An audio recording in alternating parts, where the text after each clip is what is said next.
Hi, I'm Kamon Reynolds, and it's the middle of March. We're just going through some colonies and seeing what they need.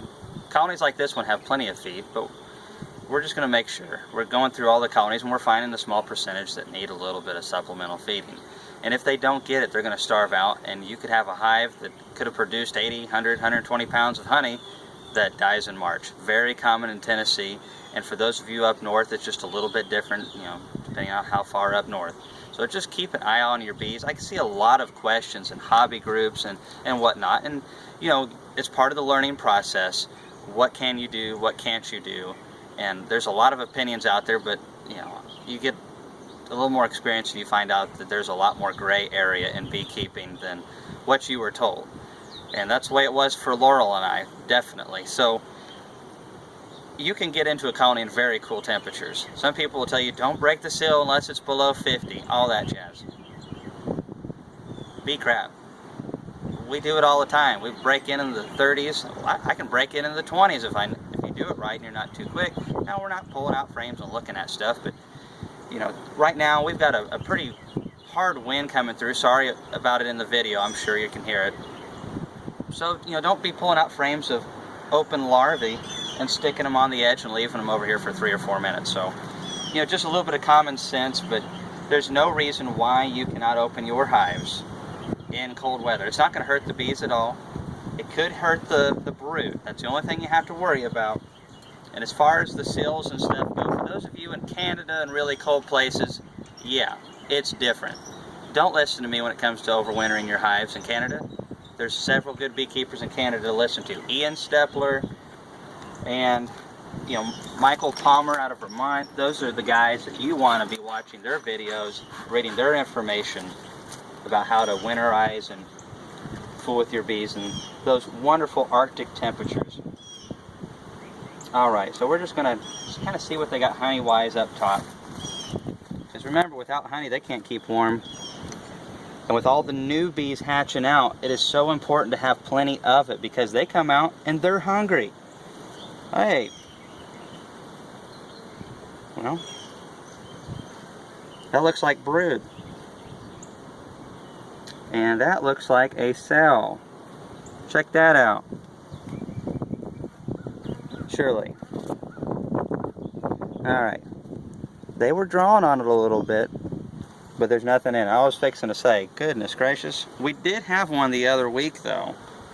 Colony was bigger than this one. Alright, look at all that bee bread in this. We got a little bit of nectar in here. We've got all this bee bread. That is just awesome. And I've been seeing a couple drones. We got larvae. I don't know if you can see that down in here. They're just starting to cap them. So a frame like this, you wouldn't want to sit this out in this wind, even though it's in the probably upper 60s if the wind wasn't blowing. I would sit this out for maybe 1.5 minutes to 2 minutes, and I wouldn't worry about that. We're going to do that real quick. If it's not as windy, you could keep it out longer, but that wind chill makes a big difference.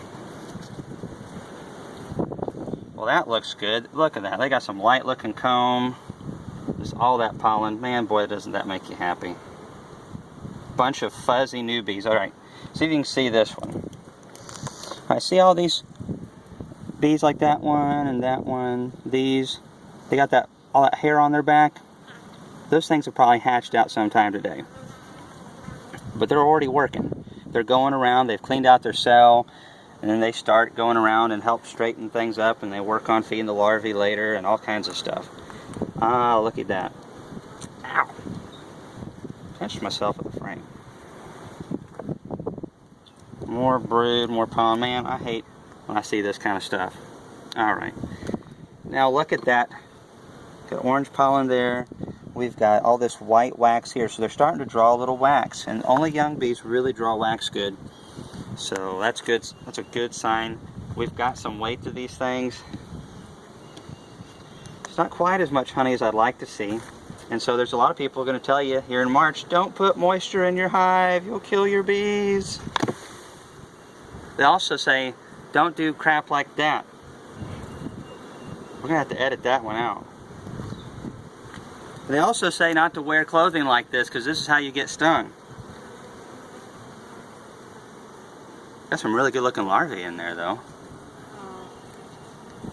This is going on the blooper reel.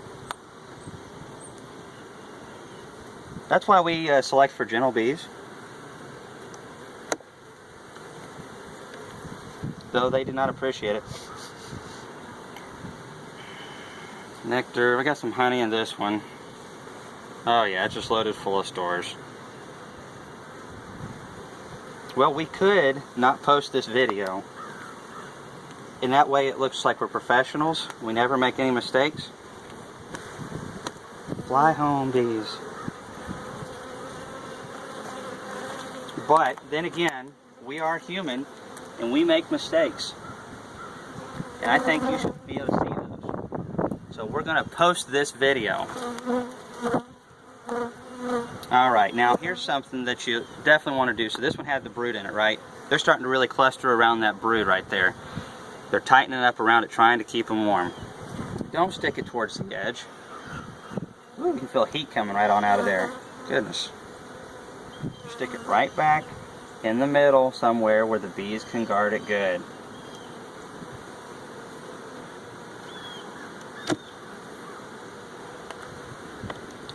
And also, here's another tip for you guys. Let me pull this out so you can see it better. See these frame rests over here, these metal ones? Don't buy those things. This box, I built this box, you can see where it's rotten. Oh goodness, this was in the first round of the first boxes that I ever purchased. And we should have painted it better around the edges here. Definitely do that.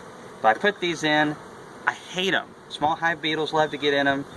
They're just a pain in the butt. And they're hard to put on, and they're actually a little pricey too, especially when you're doing hundreds of boxes. I wouldn't recommend it. Wood on wood frames is an awesome thing. Let's go down below real quick and see what we got.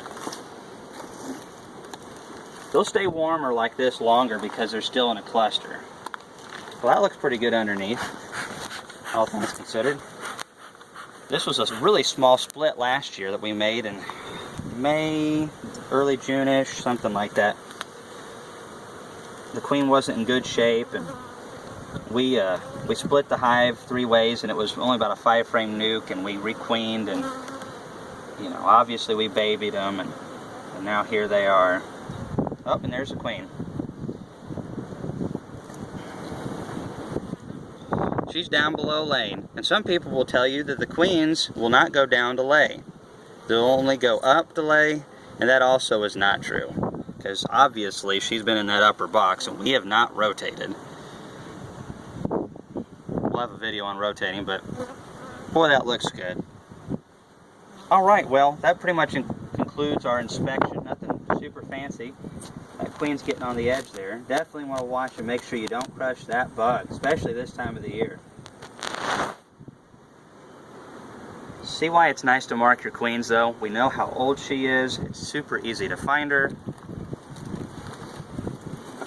Alright, and we're fixing to get some rain. I can feel it. I can kind of see it too. We're up on the hill here. So thanks for watching our video. That's just kind of an inspection. Plus you got to see some mistakes. So now you all know that I'm not perfect. Hard to believe, I understand. But, you know, it happens once a year. We're getting out of the way, I guess, really early. Thanks for watching our videos. And if you haven't, subscribe and share. Thanks.